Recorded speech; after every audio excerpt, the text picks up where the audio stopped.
আসসালামু আলাইকুম। আমি এখন দাঁড়িয়ে আছি কুষ্টিয়া পলিটেকনিক ইনস্টিটিউটের মাঠে। বাংলাদেশ ইসলামী ছাত্র শিবির কুষ্টিয়া পলিটেকনিক ইনস্টিটিউট শাখার পক্ষ থেকে গণইফতারের আয়োজন করা হয়েছে।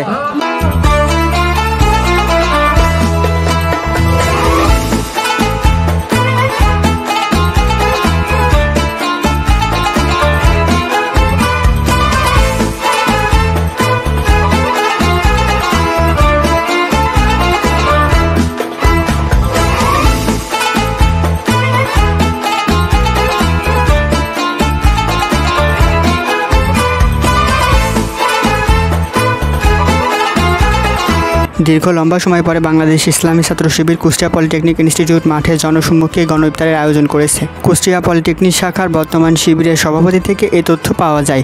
তিনি আরও বলেন, বিগত ফ্যাসিস্ট সরকারের আমলে তারা বিভিন্নভাবে গুম, খুন ও নির্যাতনের শিকার হয়েছে। কুষ্টিয়া পলিটেকনিক শাখার শিবির সভাপতি আরও বলেন, বিগত ফ্যাসিস্ট সরকারের ছাত্র সংগঠন ছাত্রলীগের সাথে তাদের আদর্শের মিল না থাকায় তারা তাদের উপরে বিভিন্নভাবে জুলুম ও নির্যাতন চালিয়েছে। আমরা আমাদের আদর্শ হিসাবে হযরত মুহাম্মদ সাল্লাল্লাহু আলাইহি সাল্লামের আদর্শকে মানি এবং ছাত্রলীগের আদর্শ ছিল বঙ্গবন্ধুর আদর্শ। ছাত্রলীগের আদর্শের সাথে মিল না থাকায় তারা আমাদের উপরে এই বিভিন্নভাবে নির্যাতন চালিয়েছে। আমরা দেখেছি জুলাই অভ্যুত্থানের পরে বাংলাদেশ ইসলামী ছাত্র শিবির আত্মপ্রকাশ করতে শুরু করেছে এবং তাদের এই জুলাই অভ্যুত্থানে বিশাল ভূমিকা রয়েছিল।